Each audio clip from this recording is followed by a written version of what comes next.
नमस्कार, तुम्हा सगळ्यांचं माझ्या चॅनलवरती खूप खूप स्वागत आहे. आणि आज ना मी तुमच्यासोबत फ्रीज ऑर्गनायझेशनच्या काही टिप्स आणि ट्रिक्स शेअर करणार आहे. तर व्हिडिओ शेवटपर्यंत नक्की बघत राहा. तर आधी तर फ्रीज बंद केलं आणि त्यातलं सगळं सामान एक एक करून काढून घेतलं आणि साईडला जे रबर असतात ना वॉलच्या ते सुद्धा काढून घ्यायचे, कारण आतल्या साईडने ते सुद्धा घाण होतात. मी तर दर 1.5 ते 2 महिन्यानंतर फ्रीज एकदा डीप क्लीन करते आणि म्हणजे असं वीकली तर चालूच असतं मॅट्स वगैरे काढून क्लीन करणं.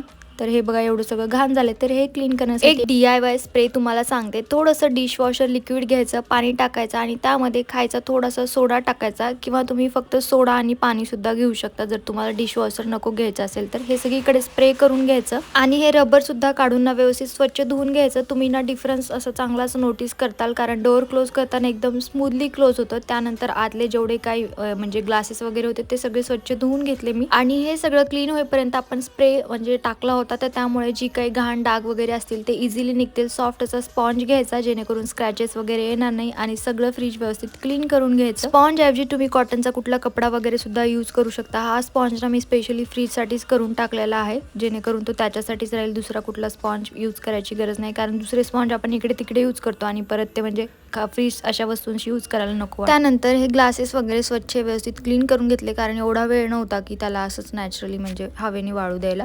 तर ह्या बघा, ह्या मॅट्स मी 3 वर्षापूर्वी घेतलेल्या आहेत आणि अतिशय चांगली क्वालिटी आहे. आणि या मॅट्समुळे काय होतं, ग्लास एवढे ना घाण होत नाहीत. म्हणजे चुकून काही भाजी दूध वगैरे सांडलं ना तर इझिली आपण ह्या मॅट्स बाहेर काढून फक्त मॅट सुद्धा क्लीन करून घेऊ शकतो. यामुळे आपली थोडीशी मेहनत सुद्धा वाचते. आणि एक मॅट ना एक्स्ट्राची होती, तर तिला मी जे साईड डोअरवरचे आहेत ना तर त्याच्या साईडचं कट करून घेतलं आणि त्यामध्ये सुद्धा ते टाकून घेतलं. त्यानंतर हे स्टोरेज बॉक्स मी मिशोवरून घेतले होते, यांनाही 3 वर्ष झाले आहेत. तर हे सुद्धा अतिशय चांगले आहे. या बॉक्समध्ये ना पालेभाज्या किंवा भाज्या अतिशय फ्रेश राहतात. आणि ह्या झिपलॉक बॅग मात्र मी सजेस्ट करणार नाही, कारण ना यामुळे भाज्यांना पाणी सुटतं, तेवढं एअरटाईट नाहीये. तर भाज्यांसाठी मी रेग्युलरच्या कॉटनच्याच बॅग यूज करते. आणि त्यानंतर मसाल्यांसाठी मी अशा DMart मधून एअरटाईट कंटेनर घेतलेले आहे, ज्यामुळे मसाल्यांचे फ्लेवर्स वगैरे व्यवस्थित टिकून राहतात. पॅकेटमध्ये कसं होतं, आपण फोडतो आणि राऊंड राऊंड यूज करतो, ते फ्लेवर्स निघून जातात. आणि त्या पॅकेटवरचे लेबल कट करूनच मी बॉटलवरती चिटकवले आहेत, जेणेकरून आपण सुद्धा कन्फ्यूज होणार नाही की कुठल्या बॉटलमध्ये कुठला मसाला आहे. तर आणि अशाच पद्धतीने मी कस्टर्ड पावडर वगैरे दुसऱ्या गोष्टी सुद्धा स्टोअर करते. आणि खसखस ना वर ठेवली ना बऱ्याच वेळा मी नोटीस केले की जाळे वगैरे येतात, त्यामुळे खसखस सुद्धा मी फ्रीजमध्येच ठेवते. जे काही इसेन्स वगैरे आहेत ते सुद्धा फ्रीजमध्येच असतात.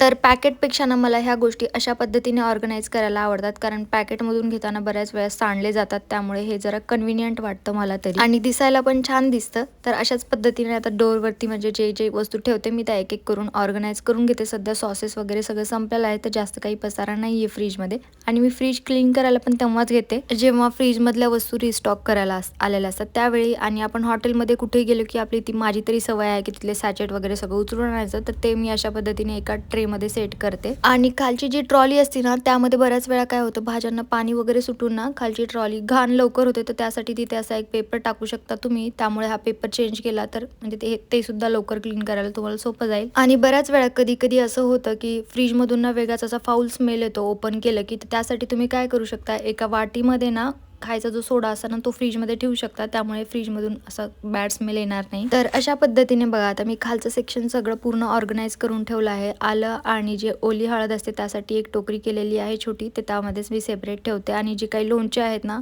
ते सुद्धा मी फ्रीजमध्येच ठेवते, कारण पुण्यातलं वातावरण असं आहे की पावसाळ्यात खूप जास्त ह्युमिडिटी असते, तर लोणचे वगैरे जरा वरती ठेवलं तर खराब होतात, त्यामुळे म्हणून ते फ्रीजमध्येच ठेवते. आणि बाहेरच्या साईडनी सुद्धा. तर सिंपल अशा गोष्टींचा वापर करून मी माझं फ्रीज ऑर्गनाईज करते. तर कसा वाटला हा तुम्हाला व्हिडिओ कमेंटमध्ये नक्की कळवा. आणि आवडला असेल तर व्हिडिओला एक लाईक करा, तुमच्या फ्रेंड्स आणि फॅमिलीसोबत जास्तीत जास्त शेअर करा. आणि हो, सबस्क्राईब करायला विसरू नका. चला बाय.